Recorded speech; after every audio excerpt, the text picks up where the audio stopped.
Hello, I'm Conrad from Greenhouse Learning, and welcome back to this little mini series on how to teach AQA GCSE English. And this one is going to be on the modern text. This is the one that's slightly different to the three essay based exams, as this one you don't get any text given with the question. So, in this one, we're going to look at the different books that you'll have in modern text, how to hit the AOs, and then going through a past paper. So again, the AOs for the lit are the same for all the papers. It's about being able to identify the different themes and what the writer's trying to get across, and then looking at the language structural techniques that is used to back up that point, looking at the context, and then SPAG. So now these are the books that your student could be learning. So obviously it's only one. So it's Inspector Calls, Blood Brothers, History Boys, The History Boys, DNA, The Curious Incident of the Dog in the Nighttime, A Taste of Honey, Lord of Flies, Tally Tales, Animal Farm, Never Let Me Go, An Eater of Me, and Pigeon English. So again, just like the other ones, I put little stars next to the one I've seen the most, which is those three. And now this is where the exam is a little bit different. So unlike getting one big bit of text and then you have to analyze that and then look at the book as a whole, you have a 30 marker. Again, I don't know why I haven't put this, but that is 4 marks for SPAG in this one as well, I'm pretty sure. And you get a choice of 2 questions. So you either get a choice on the themes or you get a choice on character. And there'll be no extract, it's only knowledge. And again, like the others, it's 50 minutes. And then just like the other ones, you get 12 marks for the AO1, you get 12 marks for the AO2, and you get 6 marks for the AO3. So again, I've said this in the other ones, so that's why it's really important that you make sure your student is hitting those AO3, because you could just lose 6 marks like that, and then that's a big, deduction in terms of your overall grade. So, what the modern text is about. So, you need to understand how the writer has created certain scenes or characters.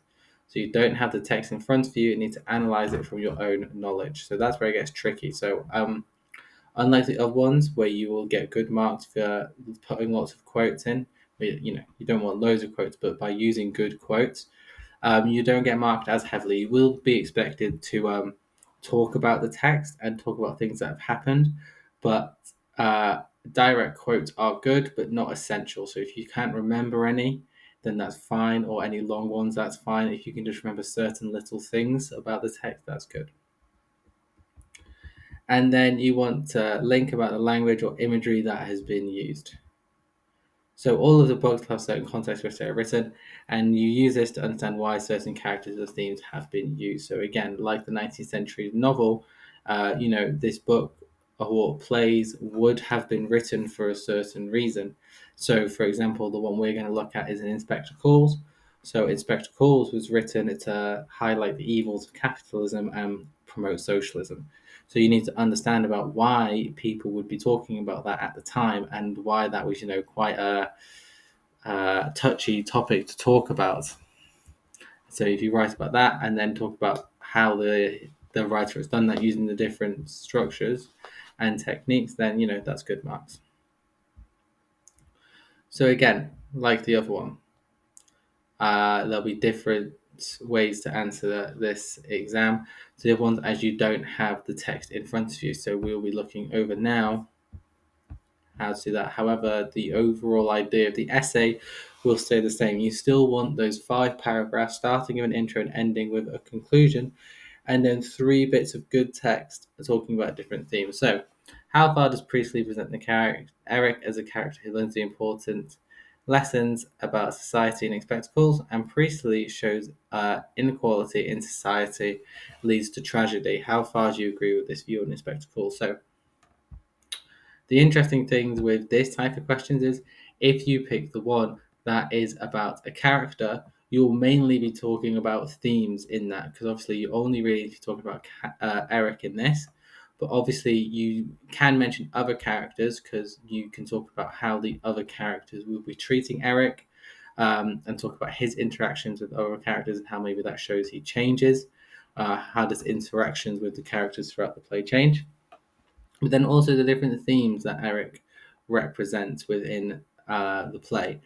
And then talking about how equality in society leads to tragedy, you'll be talking about all the different characters and how they show signs of inequality. So the interesting thing is, yeah, you'll be talking about characters in the one about themes, and you're talking about themes in the one about characters. But again, it's the exact same principles where you need 3 paragraphs on different themes, and then you want to start with your introduction and finish with your conclusion. So that is, that's the main structure for all of the essays, and then talk about those different things. Right. I hope this was a helpful little video in understanding how to approach this exam. And thank you very much.